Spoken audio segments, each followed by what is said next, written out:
that which was rightfully ours.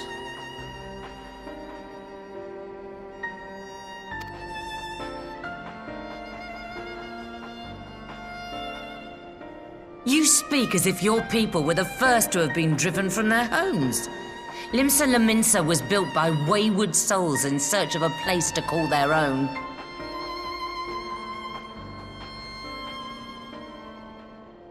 On the shores of Vilbrand we found it, and from those humble beginnings did we grow and flourish.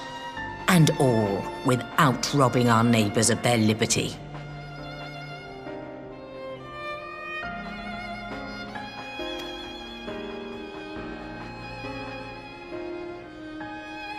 So saith the pirate.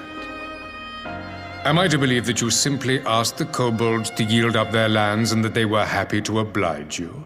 That you did not drive them out like rats in the hold of one of the many ships seized by your privateers?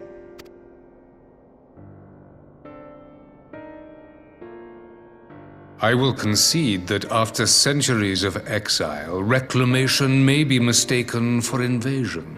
Nevertheless, it is not. And the...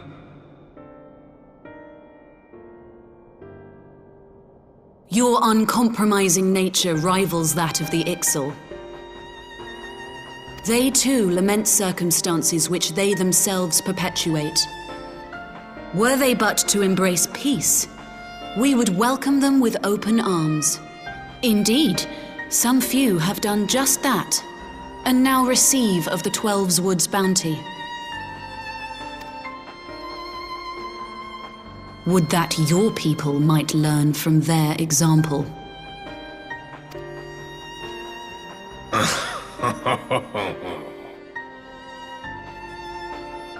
You dare compare us to the Birdmen? You who thought to invoke the 12 and threaten all of creation?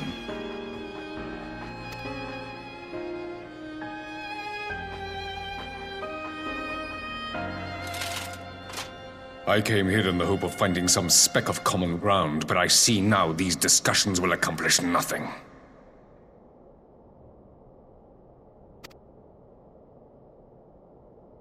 Despite what you people may believe, I am not wont to choose the sword over the olive branch. 'Tis but a pity men are loath to accept one without first being shown the other.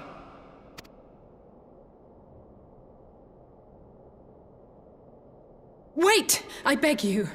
This meeting was supposed to be a chance to find a way forward together, not to bemoan the missteps which brought us here.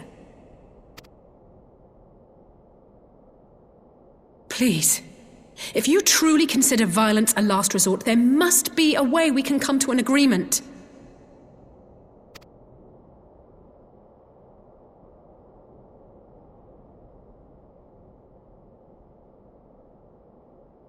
As Mistress Alisaie says, we did not come here to bicker over the past, but to discuss how we might strive towards a brighter future. Emperor Varys, may I suggest a short recess, that all present might compose themselves prior to beginning anew?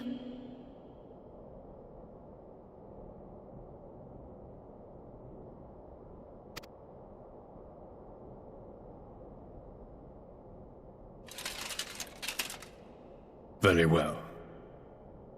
I pray this intermission will suffice to move these talks in a more constructive direction.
Now then, who would have the floor?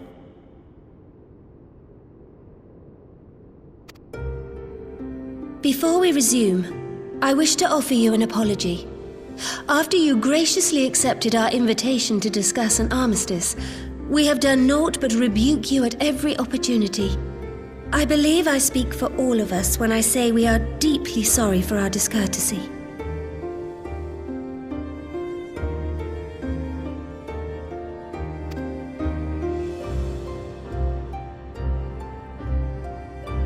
I'll admit your familiarity with our affair surprised me, and served to remind me how little I know of yours.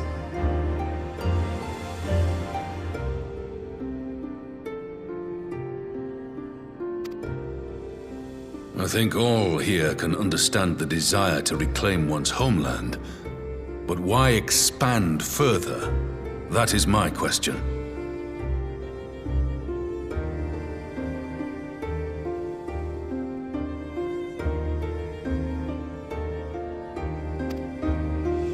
If I may, the answer can be found in the Imperial doctrine they took great pains to impart to my people. Recognizing the threat icons posed to the world, Solus Zos Galvus decreed that they were to be eradicated. To this end, he began a campaign to unite all lands under the Garlean banner. Or so we were taught. Yet the Emperor only reached the burn, the barren said to have been laid waste by icons, after conquering all the lands that lay between. What is more, I am quite certain the practice of summoning was not nearly so widespread in the days before the Empire's founding. When you put it like that, it all starts to sound like an excuse, doesn't it? But to distract from what? Why are you really waging this war?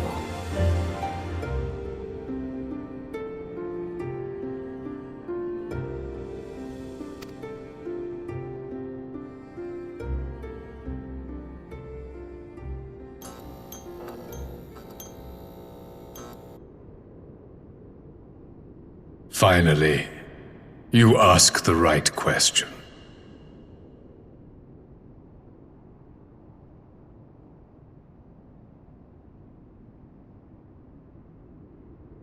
I can but hope you heed mine answer and at last accept the righteousness of our cause.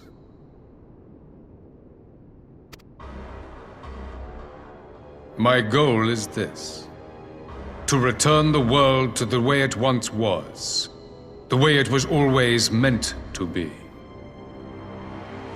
In doing so, mankind will be made whole once more.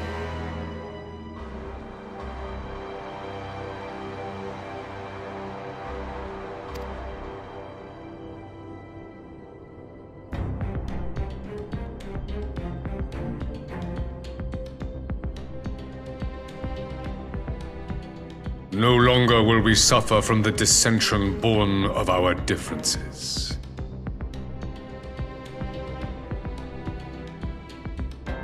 There will be but one race, a perfect race, As we were when time began.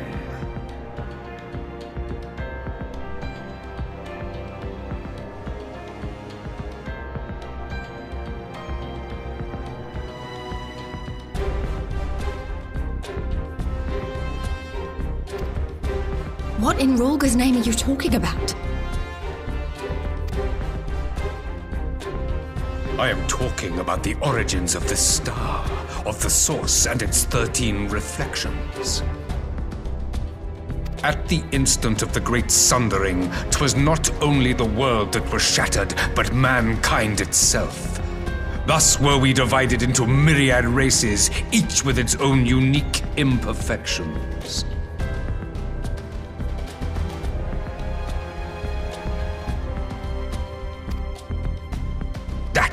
Is why man looks upon his neighbor and feels fear and hatred, why he wages war, why he kills his brother.